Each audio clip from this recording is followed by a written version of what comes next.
तो दोस्तों आज हो गई है 21 मार्च और जो बड़ी खबरें हैं मुख्य समाचार हैं एक एक करके चलेंगे। तमाम बेहद बड़ी अपडेट्स आप तक आगे इसी वीडियो के माध्यम से पहुंचाएंगे, इसलिए लगातार हमारे साथ आगे इसी वीडियो में बने रहिएगा।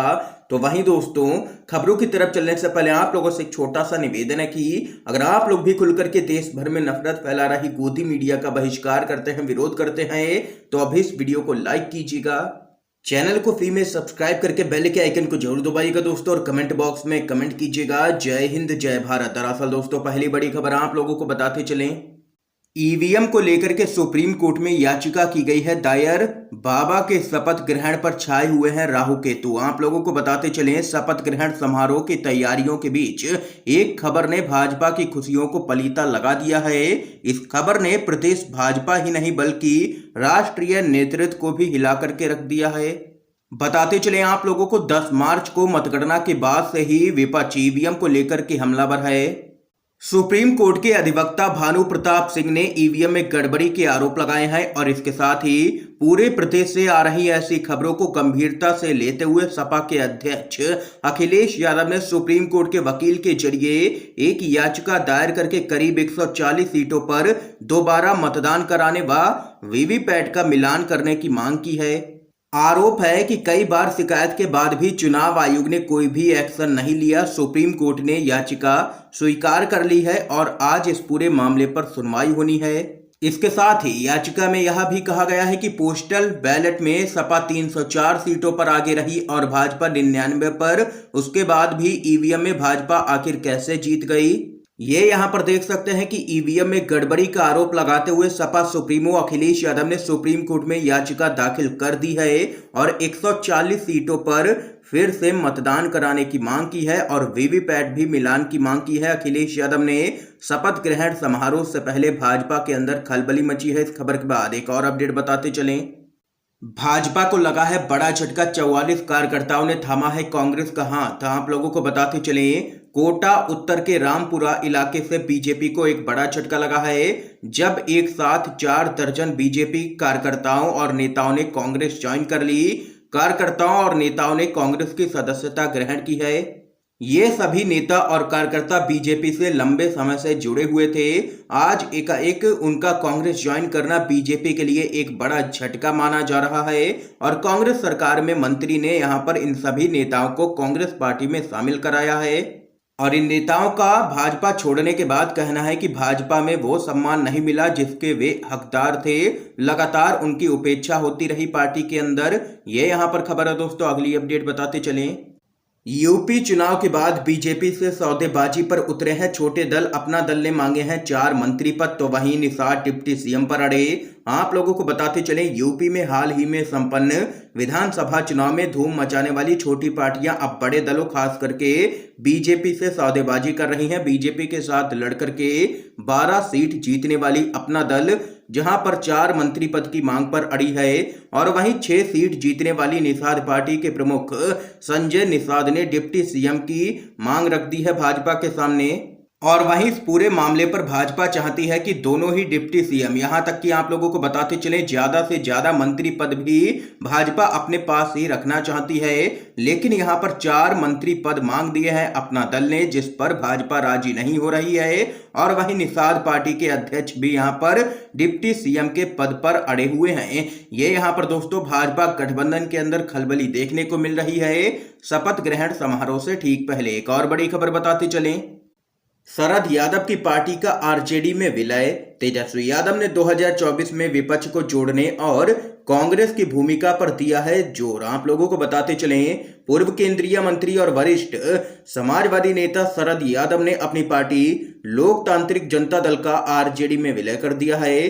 दिल्ली स्थित उनके आवास पर इसकी घोषणा की गई। ऐलान के बाद शरद यादव और तेजस्वी यादव ने विपक्ष के सभी नेताओं को एकजुट होने का इशारा किया है ताकि मौजूदा बीजेपी सरकार से मुकाबला किया जा सके। इस मौके पर तेजस्वी यादव ने विपक्ष को एक साथ जोड़ने और सरकार को हराने के लिए कांग्रेस की एक बड़ी भूमिका की बात कही है। कांग्रेस की अहम भूमिका पर अपने सुझाव को साझा करते हुए तेजस्वी यादव ने कहा है कि कांग्रेस देश में विपक्ष की सबसे बड़ी पार्टी है। कांग्रेस की जवाबदेही और जिम्मेदारी बड़ी है। हमने हर बैठक में कहा है कि बिना कांग्रेस विपक्ष की कल्पना नहीं कर सकते हैं। कांग्रेस साथ में रहेगी तभी विपक्ष की कल्पना कर सकते हैं। करीब 200 लोकसभा सीटों पर कांग्रेस और बीजेपी की सीधी लड़ाई होती है। यदि इन सीटों पर कांग्रेस मजबूती के साथ यहां पर तैयारी करे और बाकी की बची हुई सीटों पर क्षेत्रीय दल तैयारी करें, तब यह काम आसानी से हो सकता है, भाजपा को हराया जा सकता है। इसके साथ ही दोस्तों एक और बड़ी खबर आप लोगों को बताते चलें।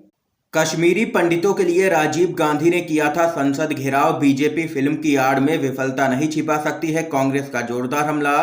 कश्मीरी पंडितों के पलायन की कहानी के नाम पर राजनीतिक एजेंडे पर बनाए गए निर्देशक विवेक अग्निहोत्री की फिल्म द कश्मीर फाइल्स को लेकर के सियासी घमासान मचा हुआ है। आप लोगों को बताते चलें, बीजेपी और उसके समर्थक कश्मीरी पंडितों की दुर्दशा के लिए कांग्रेस को निशाना बना रहे हैं। हालांकि सच तो यह है कि उस समय राज्य में राज्यपाल शासन था और केंद्र में बीजेपी के ही समर्थन से चल रही वीपी सिंह की सरकार थी। बीजेपी की इस राजनीति पर कांग्रेस ने पलटवार करते हुए कहा है कि वह एक फिल्म की आड़ में अपनी विफलता को नहीं छिपा सकती है। छत्तीसगढ़ के मुख्यमंत्री भूपेश बघेल का कहना है कि उन्होंने फिल्म देखी है और यह अधूरे सच को दिखाती है। इसके साथ ही कांग्रेस के महासचिव रणदीप सुरजेवाला ने कहा है कि वह राजीव गांधी ही थे जिन्होंने पलायन के समय संसद का घेराव किया था और सरकार से आग्रह किया था कि वह पीड़ितों की मदद करें, लेकिन किसी ने नहीं सुनी और केंद्र में तो बीजेपी के समर्थन से ही वीपी सिंह सत्ता में थे और अब यहां पर भाजपा लोगों को मूर्ख बनाने का काम कर रही है। ये यहां पर कांग्रेस पार्टी ने जोरदार हमला किया है केंद्र की मोदी सरकार पर। इस बीच एक और बड़ी खबर बताते चलें। ओम प्रकाश राजभर की दो टूक बोले, बीजेपी के साथ जाने की बात बेबुनियाद है, सपा के साथ लड़ेंगे 2024 का लोकसभा चुनाव। जी हां दोस्तों, उत्तर प्रदेश विधानसभा के हाल ही में संपन्न हुए चुनाव समाजवादी पार्टी के साथ मिलकर के लड़ने वाली सोहेलदेव भारतीय समाज पार्टी के अध्यक्ष ओम प्रकाश राजभर ने भाजपा में जाने की खबरों को एक बार फिर से गलत बताया है। उन्होंने कहा है कि बीजेपी का हाथ दोबारा थामने की तैयारियों वाली बात एकदम से गलत है। राजभर ने कहा है कि भाजपा के साथ जाने का सवाल ही नहीं उठता है। जो फोटो सोशल मीडिया पर प्रसारित हो रही है वह काफी पुरानी है। हम समाजवादी पार्टी के साथ हैं और 2024 का लोकसभा चुनाव भी साथ में मिलकर के ही लड़ेंगे और भाजपा का सफाया जरूर होगा इस बार। ये यहाँ पर कहना है ओपी राजभर का। एक और अपडेट आ रही है सामने। यूपी एमएलसी चुनाव समाजवादी पार्टी ने जारी की है 34 प्रत्याशियों की सूची। 2 सीट पर आरएलडी लड़ेगी। डॉक्टर कफिल खान को देवरिया से दिया है टिकट। आप लोगों को बताते चलें, समाजवादी पार्टी ने उत्तर प्रदेश विधान परिषद चुनाव 2022 के लिए 36 उम्मीदवारों के नामों की सूची जारी कर दी है। समाजवादी पार्टी के राष्ट्रीय अध्यक्ष अखिलेश यादव की अध्यक्षता में प्रत्याशियों के नाम तय होने के बाद प्रथम चरण के 30 और दूसरे चरण के 6 प्रत्याशियों की सूची जारी की गई है और यहां पर इस चुनाव में गठबंधन सहयोगी आरएलडी को एमएलसी चुनाव लड़ने के लिए 2 सीटें दी गई हैं और वहीं बुलंदशहर और मेरठ गाजियाबाद स्थानीय प्राधिकारी सीट से आरएलडी के उम्मीदवार चुनावी मैदान में उतरेंगे। और वहीं आप लोगों को बताते चले, अखिलेश यादव ने डॉक्टर कफिल खान को एमएलसी चुनाव के लिए टिकट दिया है। कफिल खान को देवरिया स्थानीय प्राधिकारी सीट से टिकट मिला है सपा की तरफ से। एक और बड़ी खबर दोस्तों आप लोगों को बताते चले, बीजेपी जांच एजेंसियों का खुलेआम गलत इस्तेमाल कर रही है। ममता बनर्जी के भतीजे अभिषेक बनर्जी का जोरदार हमला। तृणमूल कांग्रेस के सांसद और पार्टी के राष्ट्रीय महासचिव अभिषेक बनर्जी ने एक बार फिर बीजेपी पर निशाना साधा है। अभिषेक बनर्जी ने कहा है कि केंद्र की भाजपा सरकार अपने राजनीतिक हितों के लिए ईडी और सीबीआई का लगातार इस्तेमाल कर रही है, जो 2021 के पश्चिम बंगाल विधानसभा चुनावों में मिली हार को अभी तक स्वीकार नहीं कर पाई है। इसके साथ ही एक और अपडेट बताते चलें, शिवसेना के हिंदुत्व एजेंडे को बदनाम करना चाहती है बीजेपी। उद्धव ठाकरे ने ठुकराया है ओवैसी की पार्टी का ऑफर। आप लोगों को बताते चलें, शिवसेना के एक हिंदुत्ववादी पार्टी होने का उल्लेख करते हुए महाराष्ट्र के मुख्यमंत्री उद्धव ठाकरे ने गठजोड़ के लिए एआईएमआईएम की पेशकश को यहां पर खारिज कर दिया है। इसके साथ ही इसे महाविकास आघाड़ी सरकार का नेतृत्व कर रही शिवसेना को बदनाम करने की भाजपा की साजिश करार दिया गया है। शिवसेना का नेतृत्व कर रहे ठाकरे ने यहां पार्टी के सांसदों और पदाधिकारियों की एक बैठक को डिजिटल माध्यम से संबोधित किया है, जिसमें उन्होंने हिंदुत्व और अन्य मुद्दों को लेकर के पूर्व सहयोगी बीजेपी की आलोचना की है। इसके साथ ही उद्धव ठाकरे ने यहां पर ओवैसी की पार्टी का ऑफर भी ठुकरा दिया है।